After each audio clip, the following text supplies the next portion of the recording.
Bonjour à tous, ravi de vous retrouver sur Public Sénat pour suivre dans un instant les temps forts de l'examen du projet de loi santé au Sénat.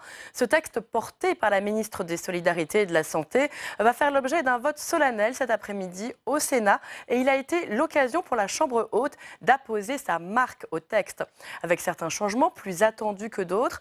Ainsi, à la surprise générale, vendredi, les sénateurs ont adopté le prolongement du délai d'avortement de 2 semaines, passant de 12 à 14 semaines à l'initiative du groupe socialiste. C'était une surprise. Le vote était très serré. La majorité sénatoriale de droite y était opposée. Mais dans un hémicycle clairsemé, le vote favorable des 2 sénateurs de La République En Marche présents a été décisif. À noter la réaction du président de la Commission des Affaires sociales et rapporteur Les Républicains du texte, Alain Milon. Il dénonce une majorité de circonstances et juge que l'on ne peut pas réformer ainsi le délai d'accès à l'IVG en catimini et au détour d'un article additionnel. Place tout de suite à l'examen du projet de loi santé au Sénat. Nous abordons l'article 27 avec un amendement et un sous-amendement. Madame Rossignol, vous avez la parole pour l'amendement 756. Oui, il s'agit par cet amendement de rétablir une demande de rapport qui avait été adoptée à l'Assemblée nationale et qui a été ici supprimée par la Commission des affaires sociales concernant l'effectivité de l'accès à l'IVG sur tout le territoire. C'est un rapport extrêmement important, un rapport attendu, un rapport dont Madame la ministre a fait l'annonce il y a déjà quelques mois. Nous attendons en effet de savoir qu'en est-il exactement de l'usage par les médecins de la clause de conscience, de la double clause de conscience spécifique, des inégalités territoriales. Et si je disais hier que j'étais confiante dans la solidité des convictions des Français en faveur du droit à l'IVG, en revanche, nous pouvons être plus préoccupés de l'accès réel à l'IVG. Et si c'est vrai que l'hostilité à l'IVG est une opinion marginale, elle devient cependant une menace lorsqu'elle est revendiquée par quelqu'un comme le président du syndicat national des gynécologues obstétriciens, qui il y a peu de temps déclarait que d'une part l'IVG était un crime et d'autre part n'hésite pas, pour faire pression sur des négociations conventionnelles, à menacer d'une grève de l'IVG. Donc aujourd'hui, ce qui menace l'IVG en France, ce sont des difficultés d'accès. Ces difficultés d'accès, elles sont d'un certain point de vue inhérentes au combat entre les anti-IVG et les pro-IVG, puisque depuis le début, les anti-IVG n'ont cessé de multiplier les obstacles, mais ces inquiétudes, elles sont aussi renforcées par la multiplication des déserts médicaux. Et je regrette qu'hier, nous n'ayons pas ensemble voté le fait que dans chaque hôpital de proximité serait garanti un service d'accès à la planification et un centre d'orthogénie. Ce droit à l'IVG, il est aussi menacé par le mépris ou le désintérêt d'un certain nombre de praticiens, de jeunes internes, de jeunes médecins qui pensent que l'IVG n'est pas un acte médical noble avec lequel ils vont pouvoir faire une belle carrière hospitalière. Donc c'est pour ça que je présenterai au cours des minutes qui viennent plusieurs amendements qui visent à renforcer, sécuriser le droit à l'IVG en France. Mais je commence par cet amendement numéro 756 qui est, à mon sens, il est indispensable que nous ayons ces données qui sont proposées dans le rapport et auxquelles, pour le moment, nous n'avons pas accès, faute d'être récollées et centralisées quelque part. Sous-amendement du gouvernement, Madame la ministre. Oui, je vais donner un avis favorable à cet amendement de Madame Rossignol, à la condition que vous acceptiez le sous-amendement du gouvernement. En réalité, pourquoi? Parce que votre amendement va plus loin que le simple rétablissement de l'article 27 qui avait été adopté à l'Assemblée, puisque vous introduisez un champ d'investigation supplémentaire relatif à l'évaluation de l'éventuelle délivrance d'informations dissuasives qui relèvent de pouvoirs d'enquête et qui ne sont pas mobilisables dans les délais du rapport, puisque je me suis engagée à donner le rapport fin 2019. Donc, sous réserve du sous-amendement 824, qui est le simple rétablissement de l'article 27 adopté à l'Assemblée, avis favorable. Madame, monsieur d'abord le rapporteur. Non, parce que je voulais l'interroger sur est-ce qu'elle acceptait le sous-amendement, mais d'abord... Oui, merci, Monsieur le Président. Donc j'ai bien écouté Madame Rossignol et Madame la ministre. Madame Rossignol a parlé d'un rapport annoncé par la ministre. Madame la ministre a confirmé l'annonce de ce rapport pour fin 2019. Dans ces conditions, nous n'estimons pas utile de mettre ça dans la loi. Bien.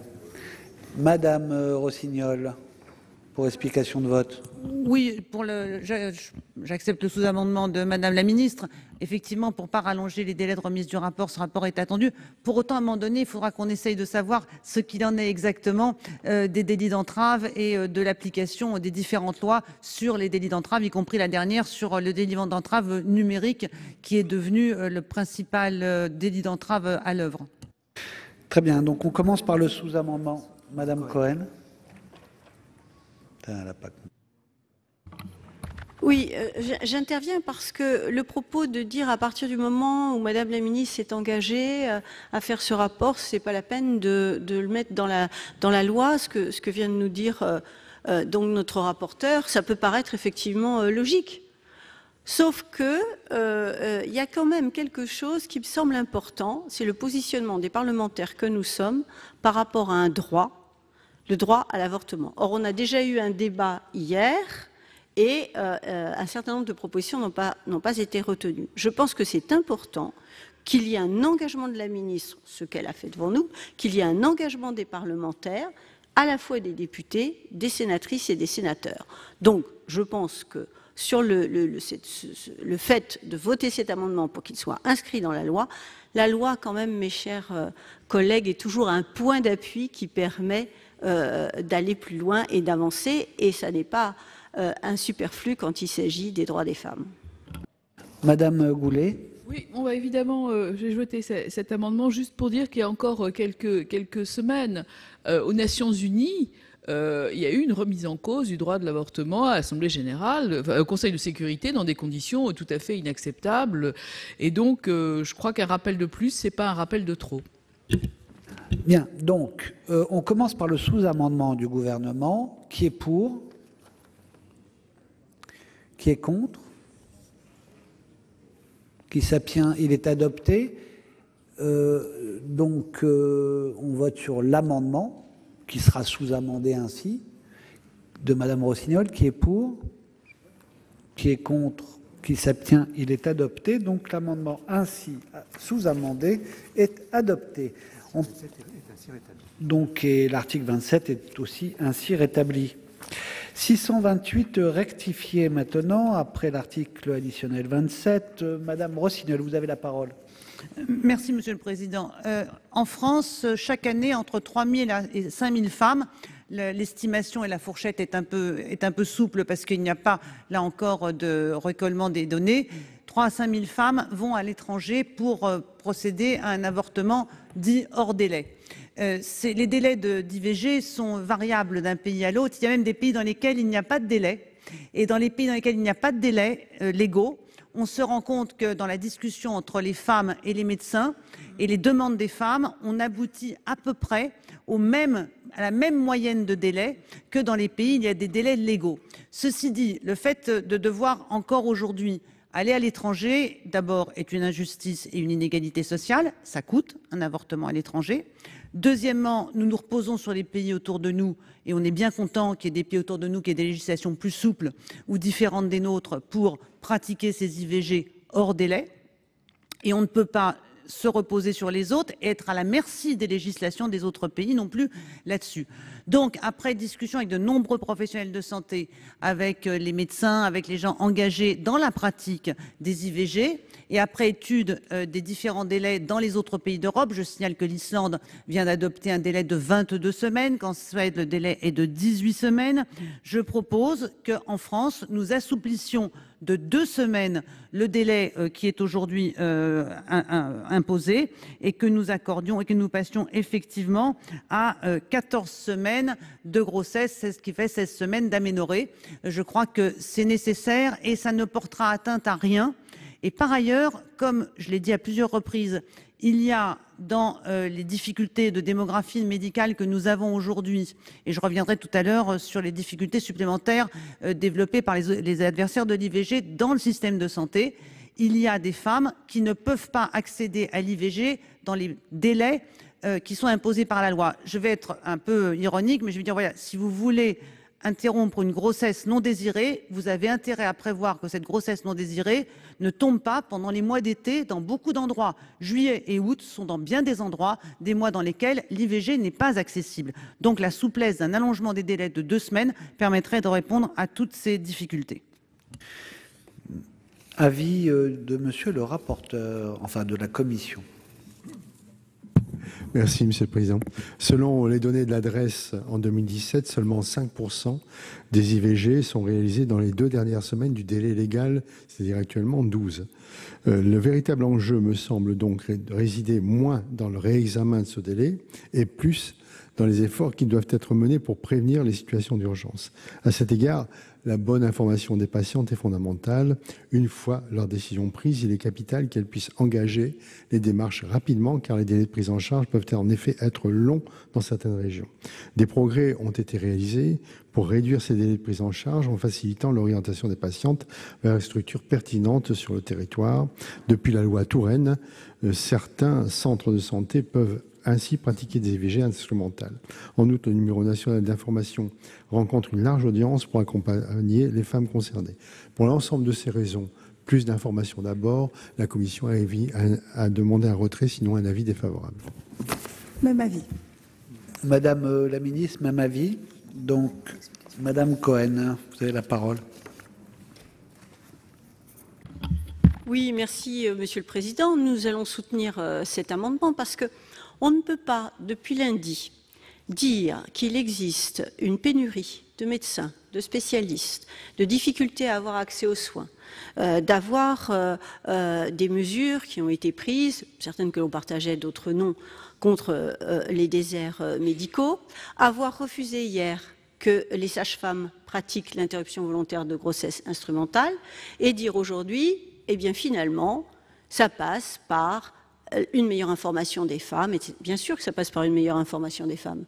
Bien sûr que, y compris, ça passe par une meilleure information sur la contraception. Parce que personne n'avorte, aucune femme n'avorte aujourd'hui de gaieté de cœur. Donc évidemment, il y a tous ces éléments-là.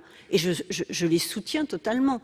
Mais on voit bien qu'au moment où nous parlons, dans la situation actuelle de notre système de santé, avec aussi l'état de la médecine et de ville et hospitalière, il est besoin d'avoir des mesures qui vont permettre, dans le cas de l'interruption volontaire de grossesse, à aider les femmes. Alors évidemment, il y a des chiffres qui disent 5% dans les dernières périodes, mais je ne pense pas qu'on puisse s'appuyer là-dessus pour dire l'allongement ne serait pas la bonne solution. Je pense que l'allongement n'est pas la bonne solution. C'est simplement une souplesse, une solution qui peut aider plus de femmes à pratiquer un avortement dans de bonnes conditions en France, au lieu d'aller à l'étranger, où quand même ça nous rappelle une période qu'on croyait un peu oubliée, puisqu'il y avait toutes ces mobilisations des féministes et ensuite la loi Veil. Donc voilà. Donc je pense que c'est un amendement qui permet des progrès, et donc nous le voterons. Nous le voterons. Monsieur Milon, vous voulez reprendre la parole? Oui, pour donner quelques précisions par rapport à ce qu'a dit Mme Cohen. Nous n'avons pas refusé hier les IVG instrumentales par les sages-femmes. On a dit que les sages-femmes n'étaient pas formées à faire des IVG instrumentales et qu'il fallait, avant de leur donner l'autorisation de le faire, les former. Et on a dit aussi que si elles pouvaient le faire, une fois formées, il fallait qu'elles le fassent sous la responsabilité de médecins spécialistes. C'est tout ce qu'on a dit. Donc pour l'instant, comme elles ne sont pas formées, on ne peut pas les autoriser. Le jour où elles seront formées, on verra si on les autorise. Mais on a bien dit, on n'a pas dit non. On a dit oui, peut-être, mais à la condition que. Donc Madame Goulet. Oui, Monsieur le Président, Madame le Ministre, à titre personnel, 14 semaines, c'est un sujet qui m'interpelle beaucoup, mais par solidarité à l'égard des femmes qui sont dans des situations difficiles pour toutes les raisons qui ont été exposées précédemment, et notamment le manque d'accès, comme l'a dit Laurence Rossignol tout à l'heure, moi je voterai cet amendement par solidarité. Madame Gréaume. Merci, Monsieur le Président. Je voulais intervenir par rapport justement au déni de grossesse. Il faut savoir quand même qu'il y a des personnes qui ne veulent pas accepter leur grossesse et malheureusement, quand ils les acceptent, il est trop tard pour avorter. Donc, je pense que cet amendement peut aussi régler ces problèmes-là. Monsieur Laménie. Oui, merci Monsieur le Président, Madame la Ministre, chers collègues, très rapidement, et je me rallierai au vu des explications à la position de la Commission, bon, mais je peux comprendre tout à fait cet amendement que nous a présenté notre collègue qui connaît bien ces sujets, et les collègues du groupe CRC qui le connaissent aussi, puisque je dirais un certain nombre d'entre nous font partie de la délégation aux droits des femmes, et c'est des sujets extrêmement sensibles qui sont particulièrement abordés. De l'autre côté, il est important de conserver en tout état de cause tous les moyens humains, notamment la présence des professionnels de santé ou autres, mais au vu des arguments que Alain Milon, le président rapporteur, nous a fait part, et les interventions de Madame la Ministre, je me rallierai à la position de la Commission des Affaires sociales. Très bien. Donc, nous allons passer au vote. Mais allez-y, Madame Rossignol. Oui, je voulais dire plusieurs choses à propos des avortements hors délai. Et en particulier, il y a un vrai sujet sur les 2 semaines, parce que comme vous l'avez justement dit, Monsieur le Président, la majorité une faible minorité d'IVG ont lieu sur la dernière période, 5%. Et donc, par ailleurs, c'est encore moins, bien entendu, sur les périodes suivantes. Mais je veux bien qu'on dise qu'il faut informer les femmes, mais tout n'est pas qu'une question d'information. Les 3/4 des IVG sont pratiqués sur des femmes sous contraceptif. C'est-à-dire que les femmes qui ont recours à l'IVG, pour les 3/4, ne sont pas des femmes sous-informées.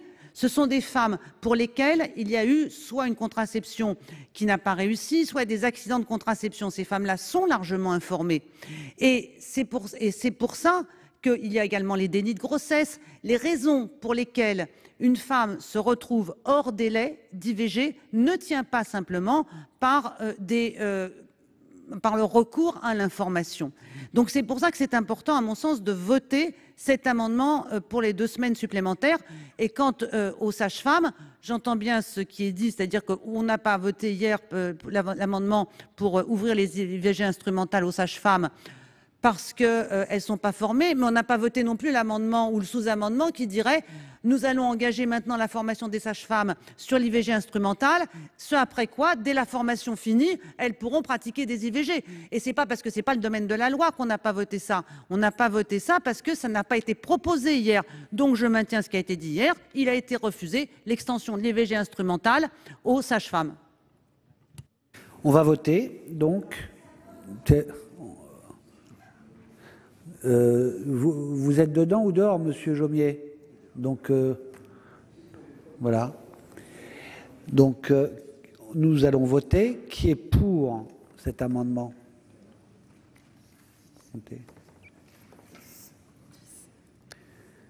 Qui est contre?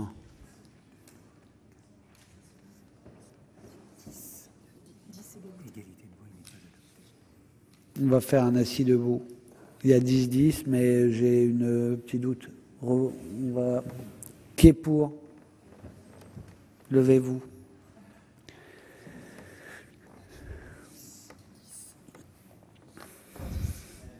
10.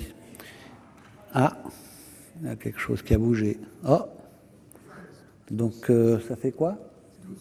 Ça fait 12. Qui est contre?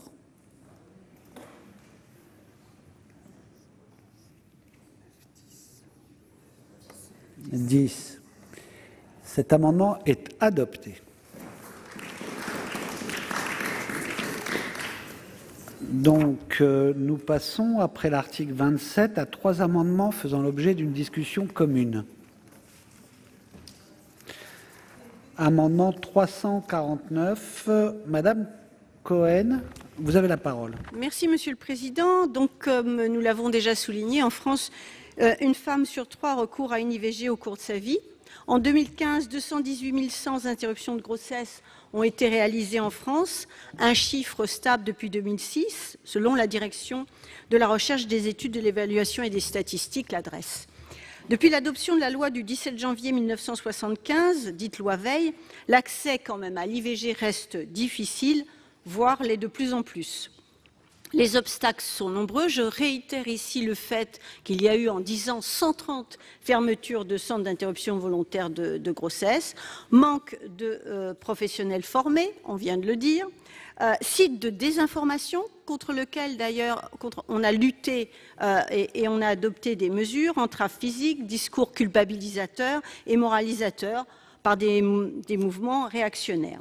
De plus, l'article L. 2212-8 du Code de la santé publique stipule qu'au-delà de la clause de conscience générale s'appliquant aux médecins pour tout acte médical, l'IVG est concernée par une clause de conscience spécifique.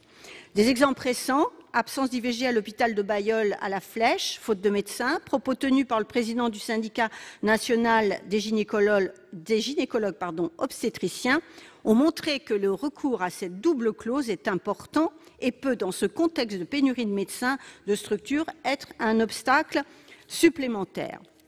Qui plus est, elle est injuste. Parce que si on la comprend pour aboutir à un consensus au moment du vote de la loi Veil en 1975, on ne la comprend plus aujourd'hui.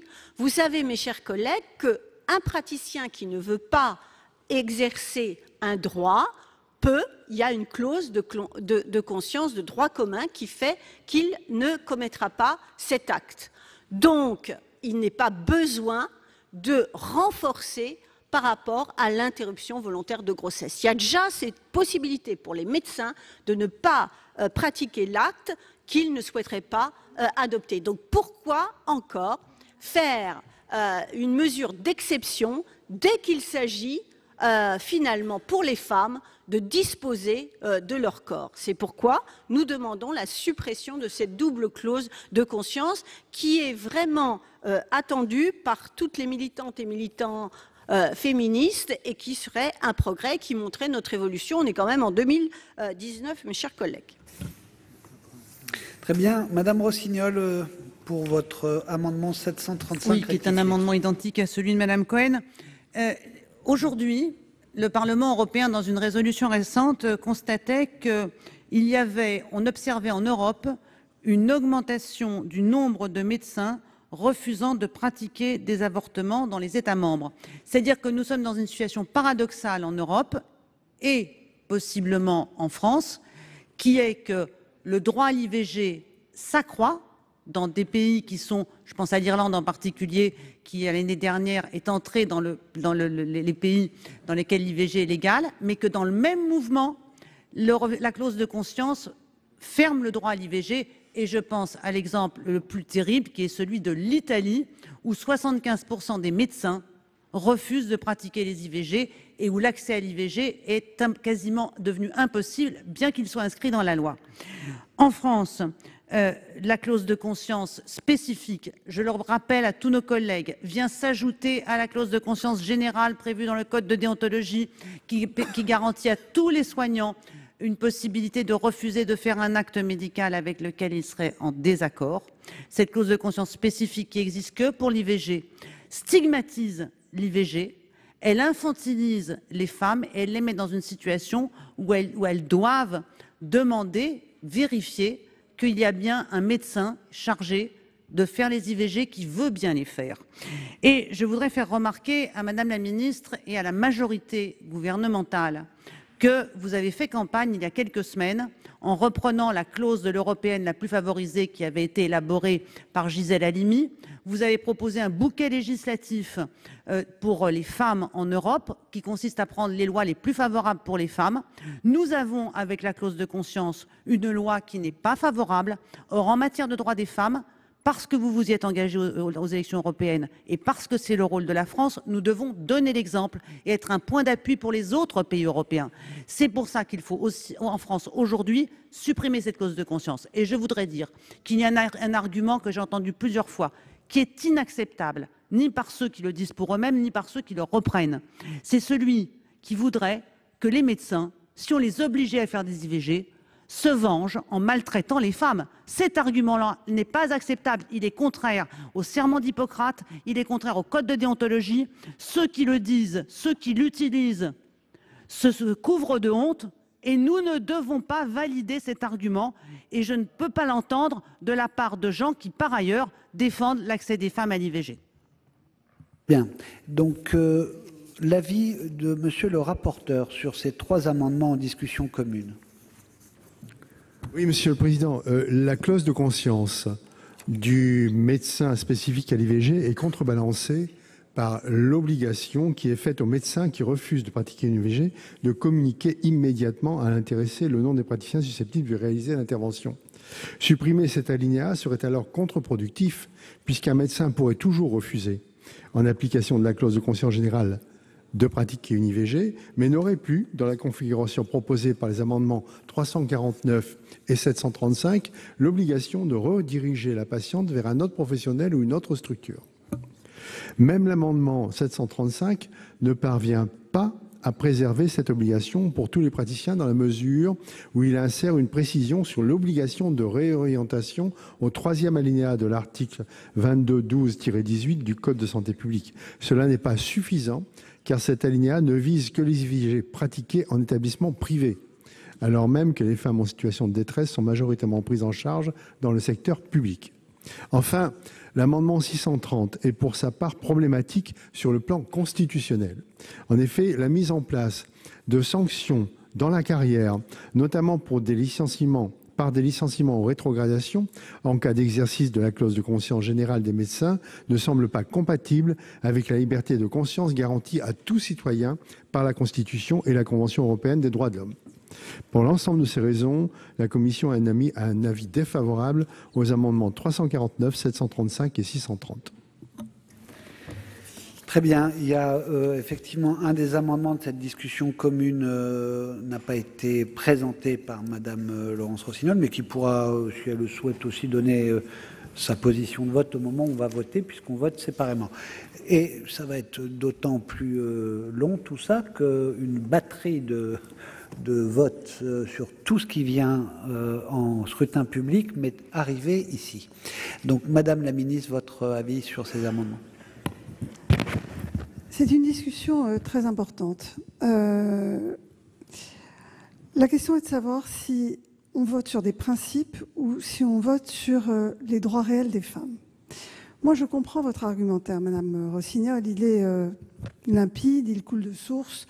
Il faut effectivement, par principe, ne pas stigmatiser dans le droit l'IVG et que c'est un atout pour les femmes et que le droit des femmes, effectivement, au niveau européen, nous avons proposé que les lois les plus favorables aux droits des femmes s'appliquent.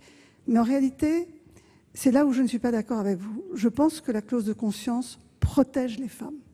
J'en suis intimement convaincue. Et c'est la raison pour laquelle je m'oppose à sa suppression. On est vraiment dans un débat entre les principes versus le droit réel. Alors pourquoi je pense que la clause de conscience protège les femmes? Je le pense d'abord à cause de l'argumentaire de monsieur le rapporteur. La clause de conscience oblige les médecins immédiatement à réorienter les femmes à un praticien qui pratique l'IVG. Ça n'est absolument pas le cas du code de la déontologie. Et il y a une très grande différence entre afficher pour un professionnel qu'il pratique la clause de conscience. Ça, tout de suite, les femmes le savent, c'est connu dans un hôpital. Elles ne vont pas perdre du temps à attendre un rendez-vous avec un gynécologue qui, au dernier moment, avec peut-être 2 semaines d'attente, leur diront « En réalité, je n'ai pas envie de pratiquer cet acte, comme n'importe quel acte médical », ne sera pas obligé de référer à un autre professionnel. Et je pense qu'en réalité, on va faire perdre des chances aux femmes. Là, au moins, les choses sont claires. Alors oui, c'est peut-être pas glorieux, mais au moins les femmes ne perdent pas du temps dans un parcours erratique où à chaque fois elles vont être reçues en consultation et ceux qui sont vraiment contre l'IVG, ils vont leur faire perdre du temps.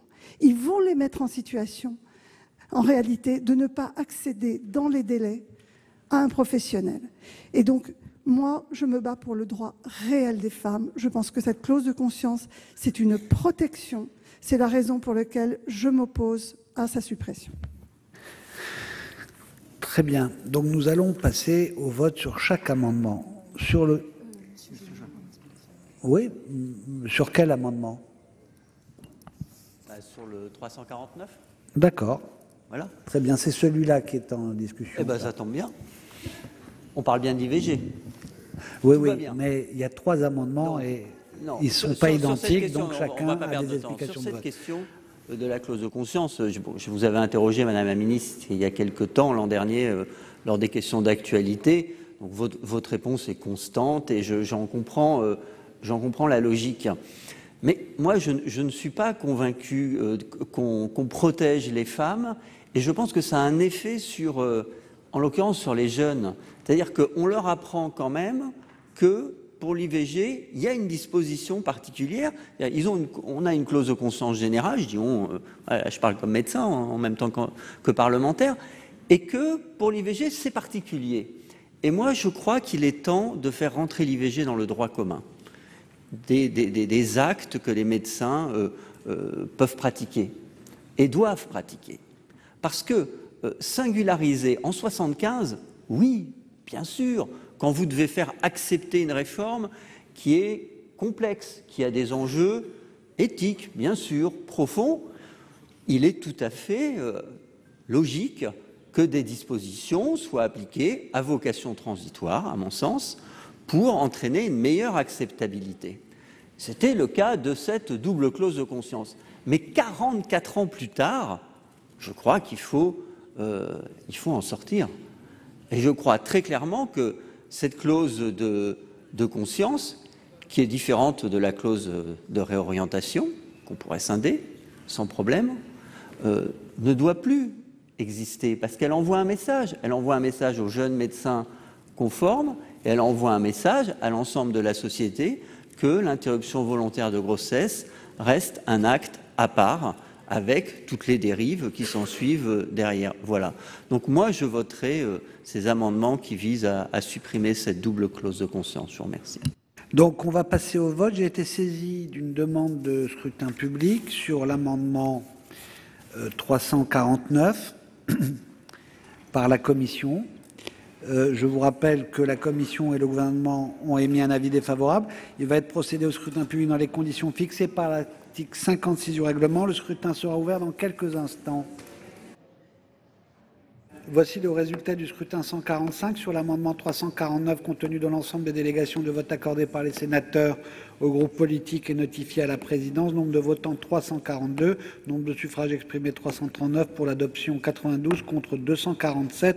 Le Sénat n'a pas adopté. Alors, je vous propose, on va peut-être un peu déborder d'une heure, que nous restions dans l'hémicycle et qu'on ne fasse pas d'interruption. Je demande à tout le monde d'essayer de faire vite ces votes à scrutin public, puisqu'ils sont prévisibles. Vous pouvez préparer vos trucs. Et puis, on continue. 735 rectifié bis. Je suis saisi aussi d'un scrutin... Même vote. Si tout le monde est d'accord, alors même vote. Même amendement, même vote. Non, mais j'ai bien compris, mais c'est la Commission qui a demandé les choses. Donc, monsieur, vous êtes d'accord que je fasse comme ça?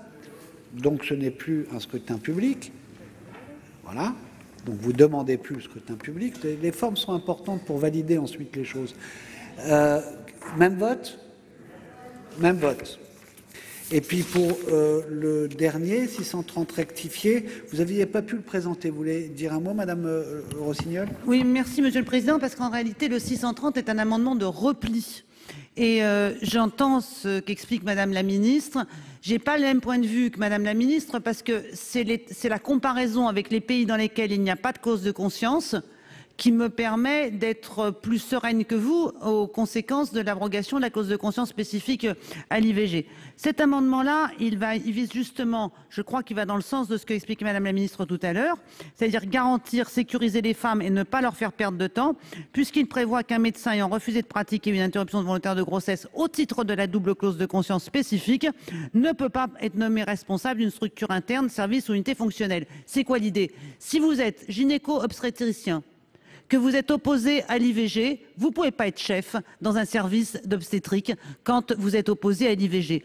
D'un certain point de vue, l'IVG, ça fait partie des responsabilités d'un médecin obstétricien et en particulier de l'approche globale de la santé reproductive des femmes. On ne peut pas être pour la PMA, pour faire des inséminations artificielles, des FIV, et puis dire « Ah non, les IVG, ça, moi, c'est pas mon affaire, je fais pas et on pratique pas ça chez moi. » Parce que quand le chef de service fait valoir la clause de conscience spécifique, ça a aussi de l'influence sur les autres médecins qui sont dans son service. C'est pour ça que je propose que, amendement de repli, on ne peut pas être chef et objecteur de conscience à l'IVG quand on est obstétricien.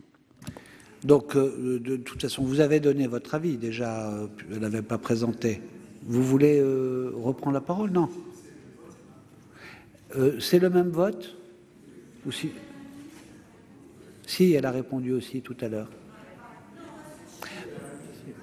Bon, Madame la Ministre, vous aviez dit que vous étiez défavorable. Elle s'était exprimée en amont sur... C'était une discussion commune, en fait.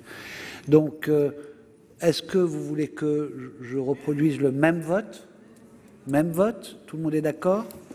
Donc, Monsieur le rapporteur, donc il n'y a pas de scrutin public, on me dit le même vote. Donc, même vote. Après l'article 27, 629 rectifié, Madame Rossignol. Oui, je pense que cet amendement-là devrait peut-être recueillir un avis favorable de Madame la Ministre, puisque tout à l'heure, vous nous expliquiez que vous étiez préoccupée de ce que les femmes... Vous voulez faire un point d'ordre, Madame la Ministre? Maintenant, après? Vous disiez tout à l'heure que vous étiez préoccupé de ce que les femmes ne perdent pas de temps. Pour qu'elles perdent le moins de temps possible, il faudrait peut-être avoir à un moment donné la liste des médecins objecteurs de conscience. Ça fait des années que je la cherche. Ça fait des années que je m'adresse partout à l'ARS, dans des services du ministère de la Santé. On ne trouve pas cette liste actualisée des médecins refusant de pratiquer des IVG au titre de l'objection de conscience. Donc je propose que, par la loi, nous édictions l'idée que cette liste doit être élaborée. Madame la Ministre. Merci, Monsieur le Président. Dans le rapport qui a été demandé, justement, on essaye de vérifier de la lisibilité des dispositifs. Donc, dans ce qui a été demandé aux ARS, notamment pour essayer d'évaluer l'accessibilité des femmes à l'IVG, il y a cette question de savoir si la clause de conscience apparaît clairement dans les hôpitaux, s'ils ont cette donnée, etc. Soit c'est très clair et les services de gynéco savent à qui ils doivent adresser les femmes et pas les adresser, ça ne nécessite pas d'être inscrit dans la loi. Soit, effectivement, ça manque de clarté, ce que je ne crois pas, puisqu'ils sont en train de nous faire... Mais forcément, quand vous êtes adressé à un gynécologue et que vous demandez à venir pour un avortement, à la consultation, on vous répond ces médecins-là ne pratiquent pas l'IVG et ces médecins-là pratiquent. Donc, c'est clair dans les services. Ça fait partie du rapport, ça vous sera présenté en fin d'année, raison pour laquelle je suis défavorable. Et on a sauté, Monsieur le rapporteur, qui a... Vous m'avez sauté, Président. Même avis. C'est le même avis. Même avis. Hein. Donc, Madame Cohen, pour explication de vote. Oui, c'est un débat très intéressant et les arguments qui sont échangés le sont tout autant. Mais là, moi, j'y vois une contradiction.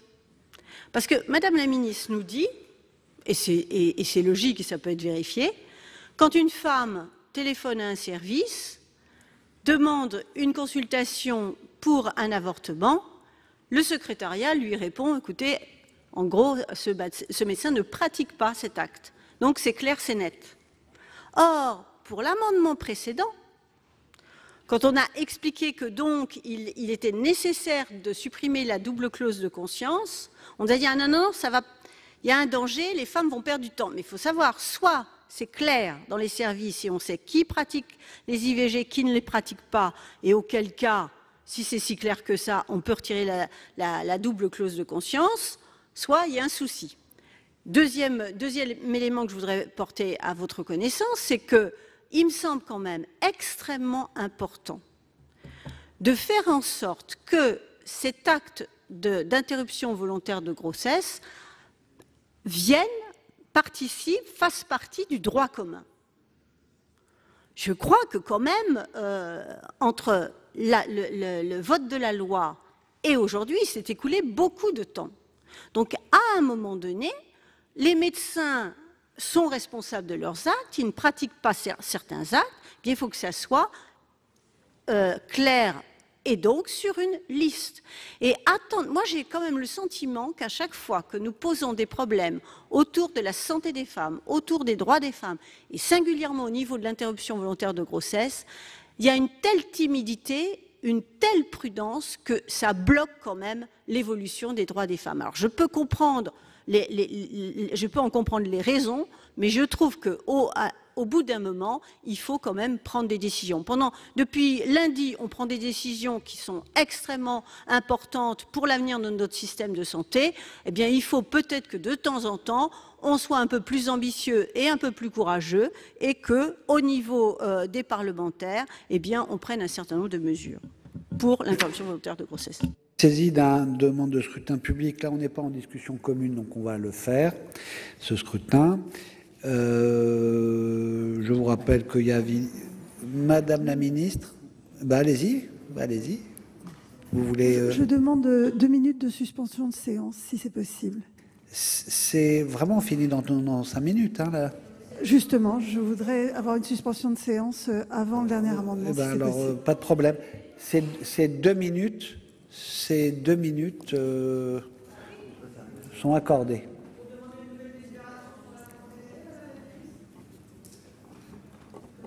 Vous pouvez procéder au scrutin, peut-être.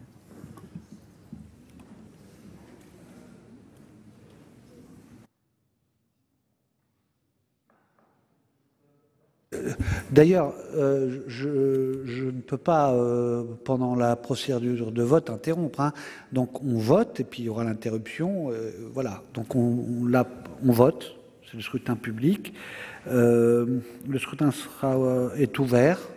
Voici le résultat du scrutin 146 sur l'amendement 629 rectifié. Compte tenu de l'ensemble des délégations de vote accordées par les sénateurs aux groupes politiques et notifiées à la présidence, nombre de votants 342, nombre de suffrages exprimés 319, pour l'adoption 89, contre 230. Le Sénat n'a pas adopté. Et donc, nous passons au 748, qui est le dernier amendement que nous avons à étudier. Madame Rossignol, vous avez la parole.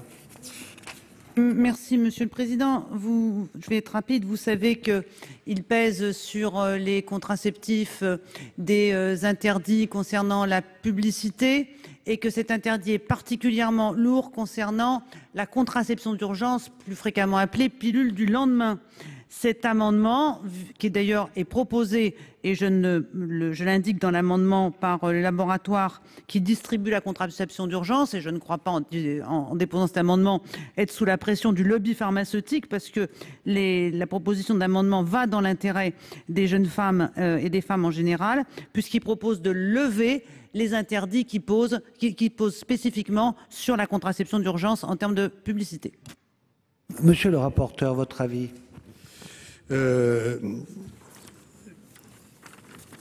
D'abord, je reconnais donc que Madame Rossignol a bien parlé que c'était le laboratoire qui produit ce médicament qui a demandé à ce que ce soit pris en publicité. Les médicaments de contraception d'urgence ne sont pas anodins et dans les prescriptions observées dans leur prise. Et selon nous, ils ne peuvent pas être assimilés ni aux substituts nicotiniques, ni même aux vaccins pour l'accès à la publicité. La Commission a donc émis un avis défavorable. Pour l'instant. Madame la Ministre, votre avis ? Oui, d'abord pour rassurer sur le fait que l'accès à la contraception d'urgence augmente chaque année. Donc c'est un dispositif qui est de plus en plus connu des jeunes femmes. Et par ailleurs, je pense que le moyen qui est envisagé n'est pas le bon moyen pour faire connaître cette contraception d'urgence. Il y en a d'autres en termes de communication, donc défavorable à cet amendement. Donc 2 avis défavorables. Qui est pour?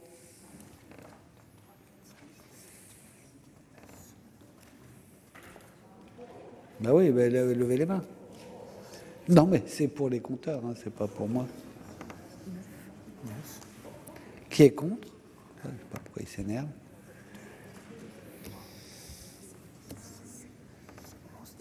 Il est rejeté.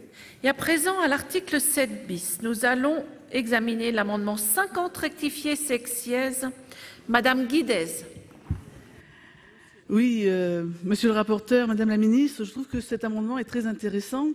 Donc j'espère qu'il aura un autre... J'essaye, on ne sait jamais, à force. C'est le dernier. Hein. Donc, à ce jour, les infirmiers peuvent effectuer certaines vaccinations sans prescription médicale et peuvent aussi renouveler, sous certaines conditions, les prescriptions datant de moins d'1 an de médicaments contraceptifs oraux. Le présent amendement a pour objectif d'élargir ce droit. Ainsi, il vise à permettre à ces professionnels de renouveler certaines prescriptions dans un cadre sécurisé de médicaments dont la liste est fixée par un arrêté du ministre chargé de la Santé sur proposition de l'Agence nationale de sécurité du médicament et des produits de santé. De ce fait, il s'inscrit dans une logique de simplification du parcours de soins. Le patient pourra voir son ordonnance renouvelée sans retourner voir son médecin par le biais de son infirmier qui se rend par exemple chez lui dans le cadre de sa mission de soins à domicile. Il s'agirait notamment de médicaments traitant des douleurs légères à moyennes, comme des antalgiques périphériques. Enfin, une telle mesure permettrait de réduire l'impact de la désertification médicale sur les territoires ruraux, les coûts de transport pour les citoyens, carburant, tickets de transport, etc. et générerait en somme une source d'économie pour l'assurance maladie en évitant une consultation du médecin.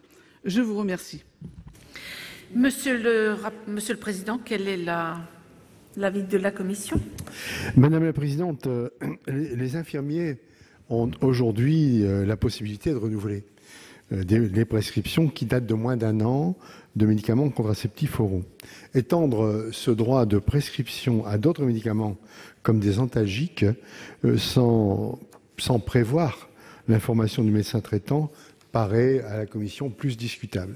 Cela pourrait plus relever du rôle du pharmacien dans le cadre du dispositif du pharmacien correspondant visé à l'article 7 quater du projet de loi. C'est donc une demande de retrait ou à défaut un avis défavorable. Et l'avis du gouvernement, Madame la Ministre. Merci Madame la Présidente. De manière générale, vous le savez, les infirmiers ne sont pas autorisés à prescrire des médicaments compte tenu des responsabilités et des incidences importantes que cela implique et au regard des compétences acquises au cours de leur formation.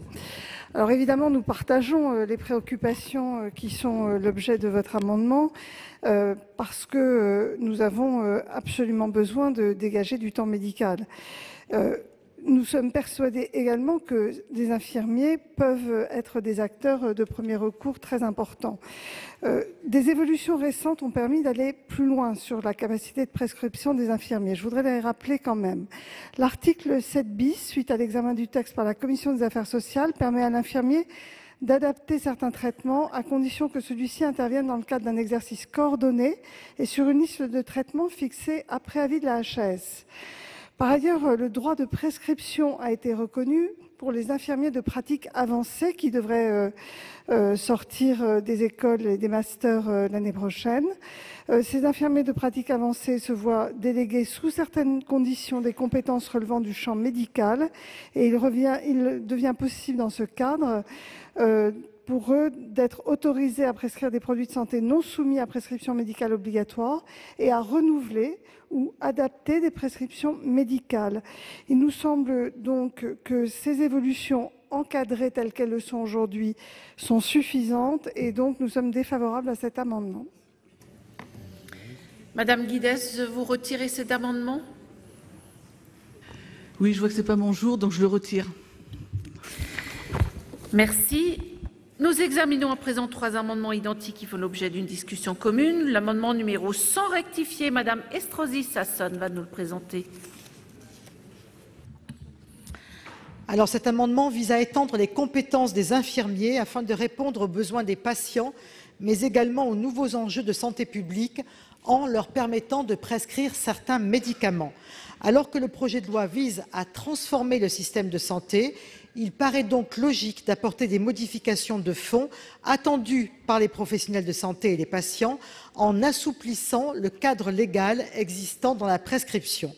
Cette mesure de bon sens s'adresse essentiellement aux infirmiers libéraux et permettra un meilleur suivi des pathologies diagnostiquées par les médecins et une meilleure prise en charge de la douleur. L'arrêté ministériel que prévoit l'amendement devra, en amont de sa publication, permettre de consulter l'ensemble des sociétés savantes concernées afin de déterminer une liste acceptée par les professionnels de santé qui sera bien entendu limitée aux besoins exprimés dans les territoires transmis par les ordres. La Cour des comptes formule la même recommandation pour le cadre hospitalier, à savoir déléguer plus d'actes afin de répondre aux problématiques de démographie médicale. Merci. Un amendement 248 identique au précédent. C'est Monsieur Daudigny qui va nous le présenter. Merci Madame la Présidente, Madame la Ministre. L'amendement est identique. Je ne reprends pas les éléments qui viennent d'être présentés par ma collègue la sénatrice Madame Estrosi Sassone. Je voudrais souligner 2 points. Dans cette réorganisation que nous envisageons de la médecine de ville, de la médecine ambulatoire, 2 éléments sont particulièrement intéressants, les pharmaciens et les infirmiers ou infirmières. Les pharmacies constituent aujourd'hui un réseau qui continue de mailler les territoires et en particulier les zones rurales. Les infirmiers ou les infirmières sont des acteurs de santé qui se rendent au domicile des patients et qui sont donc au contact de leur vie quotidienne. Le second élément que je veux indiquer, c'est que le cadre de l'exercice infirmier aujourd'hui ne correspond pas en réalité aux actes qui sont accomplis. Certains actes sont conditionnés dans les textes à l'existence d'une prescription préalable d'un médecin, mais sont dans la réalité réalisés sans prescription par l'infirmier qui en informe le médecin. D'où cet amendement qui propose donc d'élargir le champ d'activité des infirmiers et infirmières et qui reprend en partie donc une recommandation de la Cour des comptes. Je vous remercie. Et un 3e amendement identique, le 412 rectifié bis, c'est M. Antis qui nous le présente. Merci Madame la Présidente, Madame la Ministre. Amendement sensiblement pareil à celui de mes collègues. Il vise donc à assouplir le cadre légal d'exercice des infirmiers. Ainsi, l'infirmier pourra par exemple prescrire les examens de contrôle du patient diabétique dont il assure le suivi. La dépose des dispositifs médicaux que les infirmiers prescrivent déjà serait également facilitée. Cette mesure sera source de simplification pour les professionnels autant que pour les patients et source potentielle d'économie pour l'assurance maladie. Cette couverture sera encadrée par arrêté. Monsieur le Président, quel est l'avis de la Commission sur ces 3 amendements identiques? Madame la Présidente, ces amendements étendent de manière un peu large, même trop large, le pouvoir de prescription d'infirmiers, y compris en dehors d'un exercice dans le cadre d'une prescription médicale. Cette évolution nous apparaît trop vague pour l'instant dans sa portée. La profession d'infirmier connaît déjà des évolutions intéressantes dans le sens d'une plus grande économie avec l'exercice de pratiques avancées. Madame la ministre en a parlé tout à l'heure. Voyons déjà comment ces pratiques se mettent en place, comment les professionnels s'organisent entre eux, et nous pourrons revoir ensuite ces nouvelles possibilités proposées. En attendant, la Commission a émis un avis défavorable à moins d'un retrait. Madame la Ministre, quel est l'avis du Gouvernement? Même avis. S'il n'y a pas de demande d'explication de vote, je vais mettre aux voix ces 3 amendements identiques. Je vais faire voter les 3 ensemble. Avec 2 avis défavorables, qui est pour leur adoption?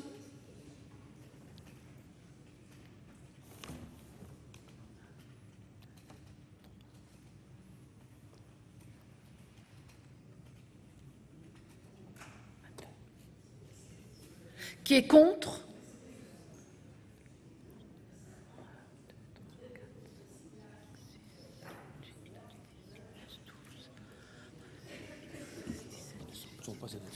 Ils ne sont pas adoptés.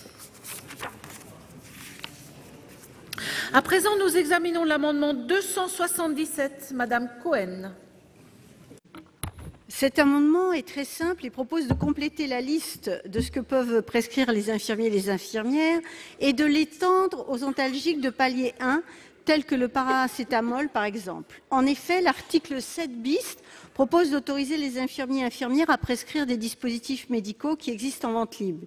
Les antalgiques de palier 1 sont également déjà disponibles en vente libre et pourraient donc être également prescrits par les infirmiers, ce que demande la Fédération nationale des étudiants en soins infirmiers.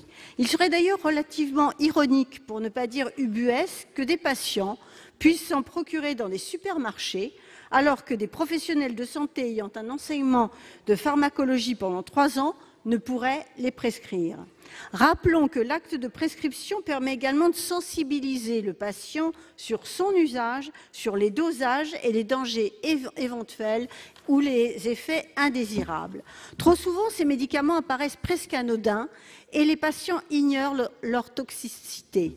Ouvrir ce médicament à la prescription des infirmières infirmiers aujourd'hui permettrait donc de sécuriser leur utilisation et surtout de faire un relais d'orientation du patient vers le médecin pour éviter des retards de diagnostic de certaines pathologies, parfois camouflées par une prise d'antalgique non encadrée. Par ailleurs, on connaît toutes et tous ici la caractéristique de la France en termes de surconsommation de médicaments et cela pourrait également avoir un effet bénéfique sur cette surconsommation.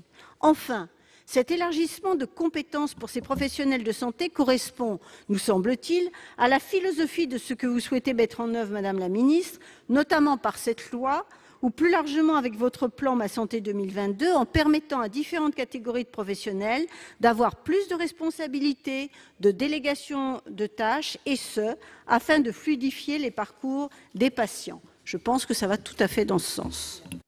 Merci. Monsieur le Président, quel est l'avis de la Commission ? Je viens de discuter avec mon voisin qui est pharmacien.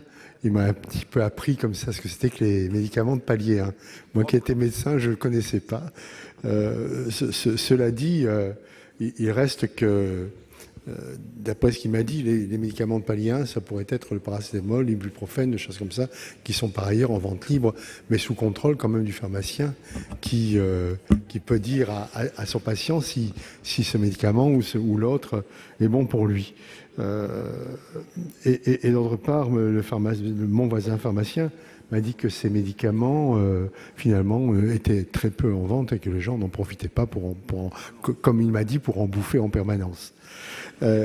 Donc, je vais donner un avis de retrait, une demande de retrait, sinon on a un avis défavorable, pas moi, mais la Commission. Madame la Ministre, quel est l'avis du Gouvernement ? Même avis. Je vais mettre Madame Cohen, je vous en prie, pour explication de vote. Mais on va le maintenir parce que je ne comprends pas, à partir du moment où c'est en vente libre, c'est pas sur prescription médicale, on peut alors, excusez-moi, sans ordonnance. Non, mais vous avez raison, il faut employer les bons termes et je remercie mes collègues pharmaciennes et pharmaciens de parfaire mon éducation. Et donc, je veux dire par là qu'à partir du moment où ça peut être donc acheté ou vendu sans prescription particulière, il me semble intéressant de proposer aux infirmières, aux infirmiers qui pourraient, ce que j'ai dit dans mon propos, encadrer, conseiller, accompagner, ce que font d'ailleurs effectivement un certain nombre de pharmaciens et de pharmaciennes, j'en dis ce qu'on ne vient pas, mais je ne vois pas là où est le problème. Donc c'est pour ça qu'on le maintient. Je vais mettre aux voix cet amendement avec 2 avis défavorables. Qui est pour son adoption? Qui est contre? Il n'est pas adopté. Nous examinons à présent 3 amendements qui font l'objet d'une discussion commune. Le 433 rectifié terre, c'est Madame Berthet qui va nous le présenter. Oui, Madame la Présidente, je vous remercie. Madame la Ministre, cet amendement prévoit d'ouvrir la possibilité aux puériculteurs et puéricultrices de prescrire des dispositifs médicaux de soutien à l'allaitement. La Haute Autorité de Santé a affirmé dans son avis du 15 janvier dernier, je cite, qu'une extension de la prescription des tire-laits aux infirmières puéricultrices pourrait être envisagée dans la mesure où elles participent déjà à l'accompagnement à l'allaitement. et je précise qu'elles n'ont pas ce droit de prescription ouvrant au remboursement. En effet, le Code de la santé publique précise que l'infirmière titulaire du diplôme d'État de puéricultrice dispense en priorité les actes de surveillance du régime alimentaire du nourrisson. Le diplôme d'État de puéricultrice est délivré aux titulaires d'un diplôme d'infirmier ou sage-femme ayant validé une formation spécifique. Aujourd'hui, parmi eux, seules les sages-femmes ont l'autorisation de prescrire des tire-laits. Il apparaît donc justifié de faire évoluer par la loi la possibilité de prescription de dispositifs de soutien à l'allaitement tels que les tire-laits par les puéricultrices, puis de définir précisément les dispositifs concernés dans le cadre ministériel. Je vous remercie. Nous examinons le 101 rectifié. Madame Estrosi Sassone. Madame la Présidente, c'est le même amendement. Je voudrais simplement, pour compléter ce que vient de dire ma collègue, qu'à une période où on encourage effectivement l'allaitement maternel et qu'on veut le promouvoir en France, où la pratique malheureusement a tendance à diminuer, l'Organisation mondiale de la santé recommande effectivement un allaitement exclusif jusqu'aux 6 mois de l'enfant minimum pour son développement physique et cérébral, et met bien sûr en lumière les bienfaits pour les mères, comme l'illustrent de nombreuses études médicales internationales. Donc il me semble que cet amendement va dans ce sens-là et est de nature à favoriser, à inciter les jeunes mères à faire de l'allaitement maternel. Et pour un amendement identique, le 308 rectifié, Madame Cohen. Non, Madame Gréaume. Merci Madame la Présidente. Alors, les centres de protection maternelle et infantile PMI, les parents, les puéricultrices prodiguent beaucoup de conseils, notamment au sujet de l'alimentation du bébé. Il semble donc logique de leur permettre de prescrire les dispositifs de soutien à l'allaitement. Les actes dispensés en priorité par une infirmière titulaire du diplôme d'État de puéricultrice mentionnent la surveillance du régime alimentaire du nourrisson. Madame la ministre, vous avez répondu à nos collègues députés qu'il existe moins d'une centaine de puéricultrices libérales en France et que cette disposition ne facilite que faiblement l'accès aux soins. Cependant, comme nous ne partageons pas le même avis, nous avons décidé de déposer cet amendement. Merci. Monsieur le Président, quel est l'avis de la Commission sur ces amendements? Madame la Présidente, l'article L. 4311-1 du Code de la santé publique fixant les compétences des infirmiers leur permet déjà de prescrire des dispositifs médicaux lorsqu'ils agissent sur prescription médicale. La modification souhaitée pourrait donc être résolue par une adaptation d'arrêté ministériel fixant la liste des dispositifs médicaux concernés. Il ne semble pas à la Commission qu'il appartienne à la loi de tous les énumérer, mais nous souhaiterions évidemment avoir des précisions de la part de Madame la Ministre sur la prise en compte de cette demande. Dans l'attente, c'est une demande de retrait ou à défaut, sur l'ensemble de ces amendements, un avis défavorable. Madame la Ministre, quel est l'avis du Gouvernement? Alors, l'avis du gouvernement est défavorable sur ces amendements, même si nous entendons évidemment les besoins. Alors, pourquoi est-il défavorable? Parce que nous pensons que nous devons renforcer aujourd'hui l'accompagnement des jeunes enfants, des mères et des jeunes enfants.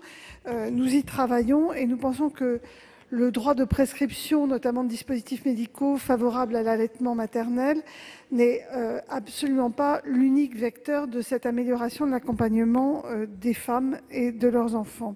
Nous avons d'ailleurs 2 rapports parlementaires relatifs aux missions des PMI et au parcours de santé des 0 à 6 ans qui sont à l'origine d'une feuille de route sur les 1000 premiers jours des enfants.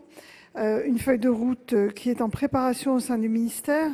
Et donc, nous pensons qu'il faut faire évoluer le champ des compétences des infirmières puéricultrices. Ça pourrait être une évolution possible. Nous pensons qu'il faut les étudier. L'objectif, c'est de faire bénéficier plus largement les compétences des infirmières puéricultrices dans la prise en charge de l'enfant dès les premières années de la vie.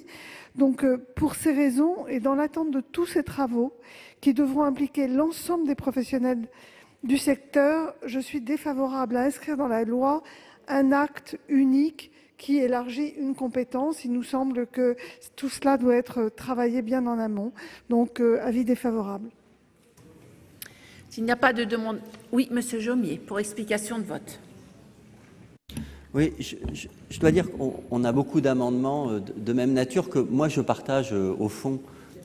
L'évolution des compétences et des répartitions de tâches est un mouvement qui est entamé depuis un certain nombre d'années et qui est important.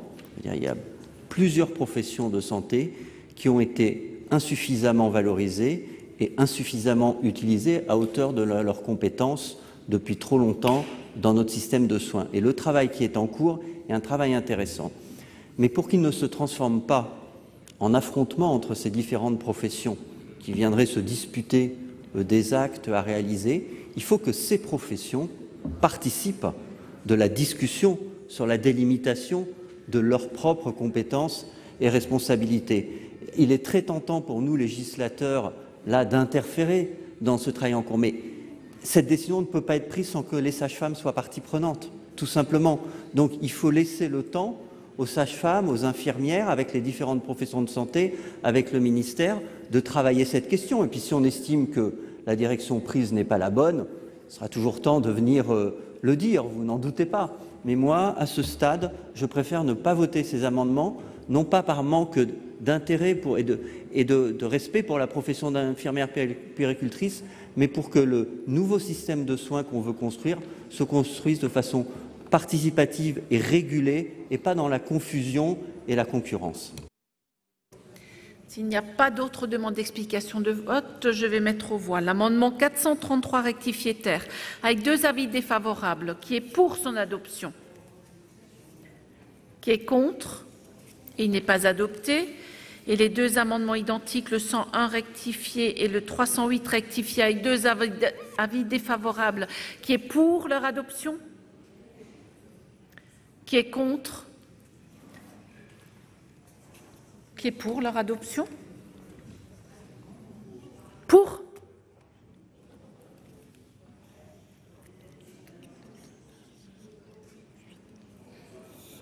Qui est contre?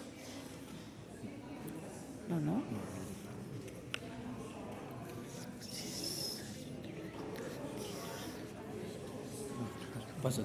Ils ne sont pas adoptés. Je vais mettre aux voix l'article 7 bis. Qui est pour son adoption? Qui est contre? Il est adopté. À l'article 7 quinquies, un amendement 803 du président Milon. Il s'agit d'une correction d'une erreur de renvoi. Ministre, je mets aux voix cet amendement 803 avec un avis favorable du gouvernement. Qui est pour son adoption? Qui est contre? Il est adopté. Un amendement 457 rectifié. Monsieur Cadvet. Oui, merci Madame la Présidente, Madame la Ministre, Monsieur le Président rapporteur, chers collègues. C'est un amendement qui vise favorable à la coopération entre médecins et pharmaciens. La dispensation sous protocole peut permettre un meilleur accès aux soins dans les zones en tension. Les médecins, les pharmaciens et les autres professionnels de santé sur un même territoire doivent pouvoir coopérer facilement sans passer par des voies dérogatoires, et ce, afin de faciliter l'accès aux soins des patients. Voilà, c'est le sens de cet amendement. Quel est l'avis de la Commission, Monsieur le Président? C'est le suivant, Madame la Présidente. Il serait dommage, il serait dommage de limiter à 2 régions la portée de ce dispositif dont la montée en charge sera évidemment progressive puisqu'elle devra s'appuyer sur des protocoles ou arbres de décision entre médecins et pharmaciens. Laissons les professionnels se saisir de cette possibilité qui leur est ouverte et c'est donc une demande de retrait, sinon ou à défaut un avis défavorable. Madame la Ministre, quel est l'avis du gouvernement? Même avis. Monsieur Canvet, vous retirez? Il est retiré. Le 393 rectifié bis, Madame Doineau. Oui, Madame la Présidente, l'article 7 quinquies étend la compétence des pharmaciens en leur permettant, dans le cadre de protocoles inscrits dans le cadre d'un exercice coordonné, de délivrer des médicaments figurant sur une liste fixée par arrêté pris après avis de la Haute Autorité de Santé et sur la base de protocoles définis par elle. L'amendement que je propose vise à sécuriser cette disposition et à la rendre plus opérationnelle. D'abord, en précisant que la liste fixée par arrêté précise également les pathologies auxquelles sont associés les médicaments pour lesquels la délivrance par les pharmaciens est autorisée. En effet, un même médicament peut être utilisé pour plusieurs pathologies et il me paraît indispensable d'être précis dans ce domaine des coopérations entre médecins et pharmaciens. Ensuite, en supprimant la nécessité d'élaborer ces protocoles par la Haute Autorité de Santé, ces protocoles pourront plus simplement être élaborés dans le cadre du dispositif instauré par l'article 19 ter de ce projet de loi. Ce dispositif permet en effet la rédaction de protocoles nationaux par les équipes s'inscrivant dans un exercice coordonné, puis leur autorisation par arrêté ministériel après avis de la HAS. Je précise que cet amendement correspond aux préconisations de la Haute Autorité de Santé elle-même. Monsieur le Président, quel est l'avis de la Commission sur cet amendement? Les modifications apportées à cet article, Madame la Présidente, paraissent en effet utiles dès lors que deux niveaux de protocole se superposaient. La Commission a donc émis à cet amendement un avis favorable. Quel est l'avis du Gouvernement, Madame la Ministre? Favorable. Je vais mettre aux voix cet amendement avec deux avis favorables. Qui est pour son adoption? Qui est contre? Il est adopté. Le 671 rectifié, c'est Monsieur Brisson qui va nous le présenter. Merci Madame la Présidente. Cet amendement vise à étendre à titre expérimental la vente de médicaments non soumis à prescription médicale dans les établissements où une personne est titulaire d'un diplôme français d'état de docteur en pharmacie ou de pharmacien. Le gouvernement veut assouplir les conditions de vente en ligne de médicaments non soumis à prescription médicale, encore trop peu utilisés depuis son autorisation en 2012, afin d'accroître la concurrence entre les pharmacies et par conséquent d'infléchir les prix de ces médicaments. Or, la vente en ligne ne permet pas aux patients de recevoir de conseils adaptés délivrés par des docteurs en pharmacie et un impact environnemental supérieur à 7% par rapport à celui du commerce physique. En effet, selon l'ADEME, un achat en ligne équivaudrait à l'émission de 12 grammes de CO2, soit celle d'un trajet d'1 kilomètre en voiture. Enfin, cette requête a été défendue par de nombreux acteurs depuis plusieurs années. Cour des comptes en 2017, Autorité de la concurrence en 2019, Inspection générale des finances en 2014 et par les Français eux-mêmes à l'occasion d'une enquête lancée par UFC Que Choisir depuis 2012. Pour rappel, le Sénat a déjà voté la mise en vente de tests de grossesse et de produits pour lentilles en dehors des pharmacies, permettant un gain de pouvoir d'achat important pour les Français. Il faut donc continuer dans cette voie-là. Tel est le sens de cet amendement. Monsieur le Président, quel est l'avis de la Commission? D'abord, je voudrais dire que, bon, je le dirai après. Cet amendement donc soulève, je vais m'en tenir au texte écrit, comme ça je ne dirai pas de bêtises. Il soulève une question de fond qui est celle de la vente de certains médicaments en dehors du cadre officinal, mais sous la responsabilité de pharmaciens diplômés. En matière d'accès aux médicaments sur le territoire, le maillage officinal est déjà dense. L'évolution proposée n'a pas semblé à la Commission prioritaire de ce point de vue. Elle devrait par ailleurs se faire en concertation étroite avec les représentants de la profession, car cela évidemment remettrait en question les règles démographiques strictes qui s'appliquent à l'installation des officines. La Commission a donc émis un avis défavorable sur le sujet et elle demande aussi à ce qu'on ne fasse pas la confusion entre un test de grossesse qui n'est pas un médicament et les médicaments par ailleurs. Madame la Ministre, quel est l'avis du Gouvernement? Même avis. Je vais mettre aux voix l'amendement 671. Il est retiré, Monsieur Brisson. Je vous remercie. Le 211 rectifié bis, c'est Madame Berthet qui va nous le présenter. Oui, Monsieur le Président, Madame la Ministre, en janvier 2016, l'adresse a pointé une surmortalité importante chez les personnes hospitalisées pour une fracture du col du fémur, principale conséquence de la fragilité osseuse des patients ostéoporotiques. Pourtant, une baisse de la prise en charge dans ce domaine depuis 2011 a été constatée, caractérisée par une hausse des hospitalisations pour fractures et une baisse du nombre d'ostéodensitométries réalisées. Aussi, cet amendement propose, dans le cadre de l'amélioration des parcours de soins pour l'ostéoporose présenté dans Ma Santé 2022 et des nouvelles missions du pharmacien d'officine, de permettre à ce dernier de proposer un questionnaire de dépistage de l'ostéoporose aux femmes de plus de 50 ans, particulièrement exposées à ce risque. Monsieur le Président, quel est l'avis de la Commission? Le sujet est évidemment important, mais il paraît, Madame la sénatrice, déjà inclus dans les missions des pharmaciens d'officine. Ceux-ci peuvent en effet, et je cite le texte, proposer des conseils et prestations destinés à favoriser l'amélioration ou le maintien de l'état de santé des personnes. C'est le 8e de l'article L5125-1-1 grand A. Donc, il nous semble satisfait. Ce sera donc une demande de retrait. Madame la ministre. Même avis. Madame Berthet. Vous retirez. Je vous remercie. Je vais mettre aux voix l'article 7 quinquies qui est pour son adoption, qui est contre. Il est adopté. À l'article 7 septies grand A, un amendement 466 du gouvernement, Madame la ministre. Merci Madame la Présidente. L'objet est de supprimer la possibilité donnée aux partenaires conventionnels de pouvoir négocier une aide complémentaire en cas de congé maternité ou paternité pour les chirurgiens dentistes, sages-femmes, auxiliaires médicaux, infirmiers et masseurs-kinésithérapeutes interrompant leur activité.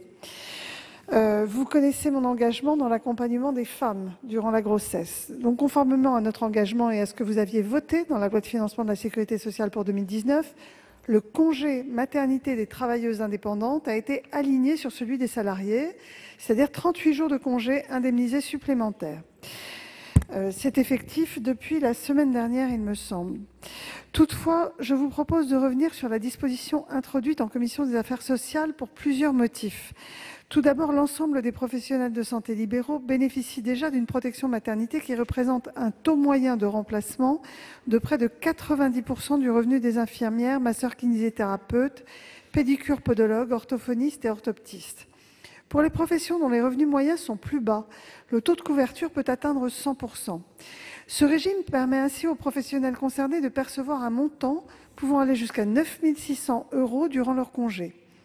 À titre de comparaison, le taux de remplacement moyen des revenus d'un médecin était inférieur à 60%. C'est pour cela que la loi de financement de la Sécurité sociale pour 2017 a prévu une aide financière conventionnelle complémentaire à l'indemnisation par l'assurance maladie obligatoire pour l'ensemble des médecins libéraux interrompant leur activité en cas de maternité, paternité ou adoption.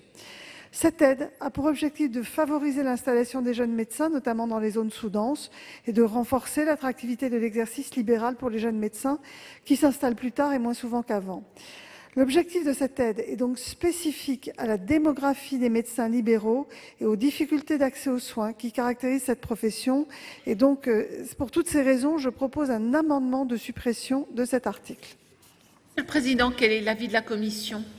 Cet article a été adopté par la Commission dans un souci d'équité par rapport à ce qui est prévu pour les médecins.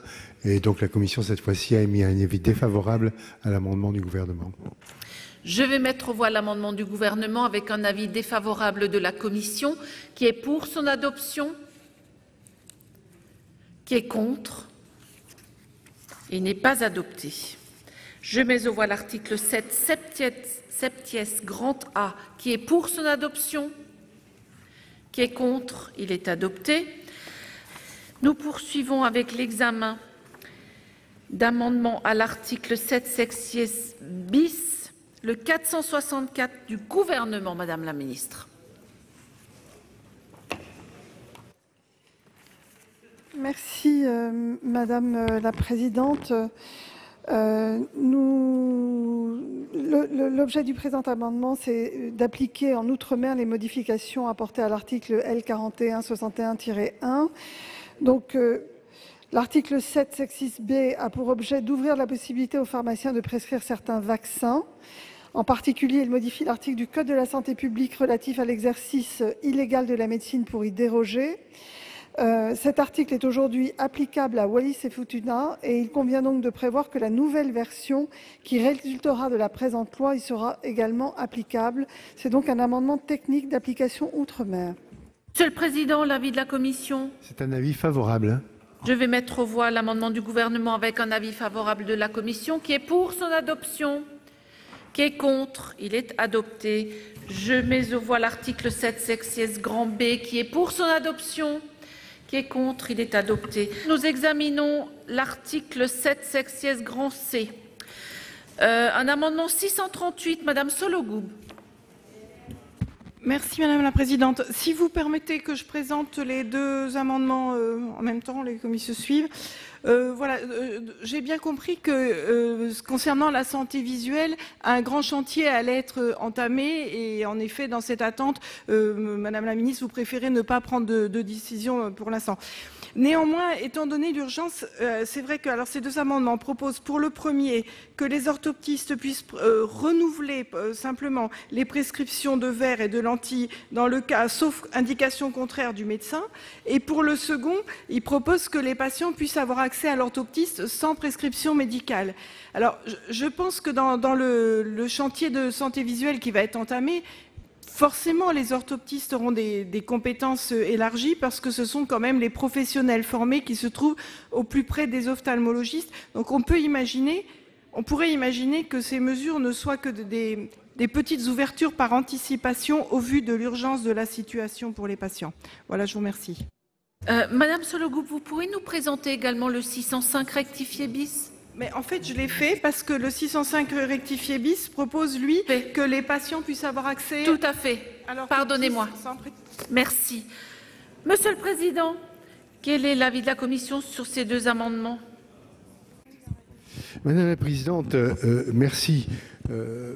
L'article 7, section C, issu d'un amendement qui a été adopté par l'Assemblée nationale, entendait poursuivre le mouvement d'extension des compétences des auxiliaires médicaux de la filière visuelle, en l'occurrence les orthoptistes. La Commission des affaires sociales a considéré que l'organisation de la filière visuelle, caractérisée par des difficultés croissantes d'accès aux soins d'ophtalmologues dans plusieurs régions, doit impérativement être clarifiée. Il convient en particulier de mieux préciser les compétences respectives des différents métiers, je l'ai dit tout à l'heure, ophtalmologue, orthoptiste, opticien lunetier, optométriste, et d'adapter, le cas échéant, leur formation. Il ne lui a donc pas semblé opportun d'adopter une nouvelle mesure ponctuelle dont l'efficacité et la cohérence avec la réorganisation d'ensemble de la filière ne sont pas démontrées. Pour ces raisons, elle a supprimé cet article. Et donc, elle émet logiquement, dans sa logique à elle, un avis défavorable. Je donnerai quelques explications plus supplémentaires ensuite. Pour ce qui est du C105 rectifié bis, par cohérence avec la position adoptée par la Commission à l'article 7, section C, concernant également les orthoptistes supprimés par la Commission, c'est un avis défavorable. Nous souhaitons, encore une fois, privilégier une réflexion globale sur la filière visuelle.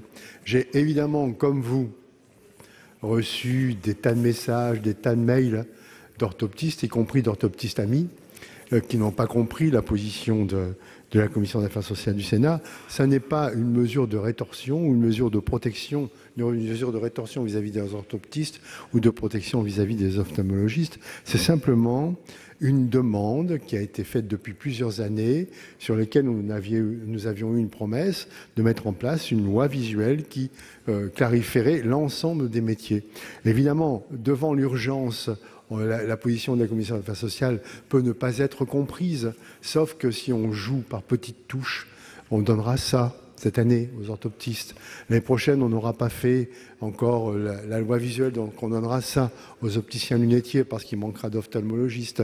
Et puis une autre année, on dira, ben tiens, les ophtalmologistes se sont réunis, comme ils l'ont fait chez moi en Vaucluse, et où maintenant le délai de consultation et d'obtention de rendez-vous est en cas de difficulté majeure de 3 semaines maximum. Donc on donnera ça aux ophtalmos parce qu'ils vont évidemment dire qu'on donne trop aux orthoptistes, trop aux optométristes, trop aux opticiens qui ont déjà la possibilité de mettre des lunettes en place avec une ordonnance datant de 3 ans. Donc il y a des choses à faire, c'est une évidence. Ces choses peuvent-elles être faites par petits points comme ça de temps en temps ? Je n'en sais rien, j'estime que non. C'est pour ça qu'il y a un avis favorable de la Commission. Si le Sénat en décide autrement, tant mieux pour lui. Au moins, il fera plaisir aux orthoptistes. Mais je ne suis pas sûr qu'il sera efficace pour autant dans la mise en place d'une loi sur le visuel. Madame la Ministre, quel est l'avis du Gouvernement ?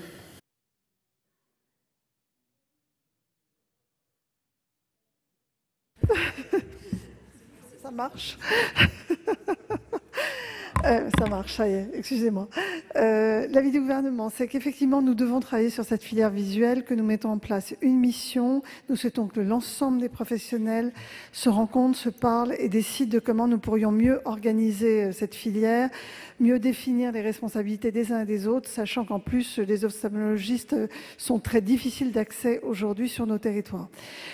Donc, en raison de cette mission, je donne un avis défavorable au deuxième amendement, c'est-à-dire le 605. Par contre, et par souci de cohérence, je vais donner un avis favorable au 638, parce qu'en réalité, cet amendement permet de supprimer une inégalité qui n'a pas lieu d'être entre les opticiens qui ont cette possibilité d'adaptation des lunettes et les orthoptistes, alors que ces derniers sont tout autant légitimes, eu égard à leur formation, de participer au parcours du patient. Donc, il est évident que cette simple mesure d'ajustement ne suffirait pas et ne pourrait pas être considérée comme de nature à achever toutes les dispositions à prendre pour repenser la filière. Donc, ça ne préjuge en rien d'une réorganisation ultérieure. Donc, il y a une mission défavorable pour l'amendement 605, favorable pour le 638. Madame Sollogoub, je vous en prie.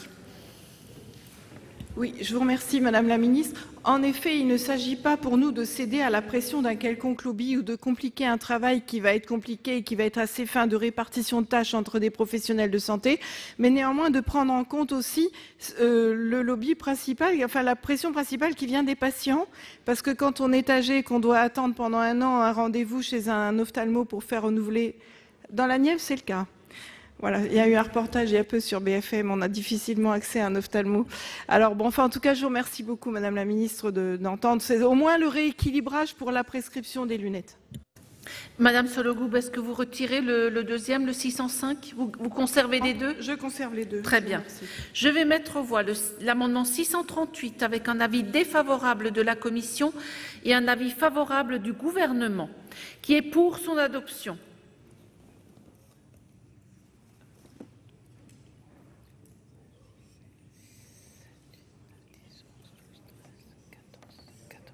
Qui est contre? Il n'est pas adopté. Et pour le 605 rectifié bis avec 2 avis défavorables, qui est pour son adoption? Qui est contre? Il n'est pas adopté. Voilà pour ces temps forts de l'examen du projet de loi santé. Outre les débats autour du délai d'accès à l'IVG, vous avez également pu voir les discussions sénatoriales autour de la délégation d'actes médicaux. Le texte, je vous le rappelle, a notamment pour objectif de mieux structurer l'offre de soins dans les territoires et fera l'objet cet après-midi d'un scrutin solennel dans la salle des conférences. Nous y reviendrons bien sûr dans Sénat 360 cet après-midi. Vous pouvez toujours voir et revoir toutes les séances sur notre site publicsénat.fr. Très bonne journée sur les chaînes parlementaires.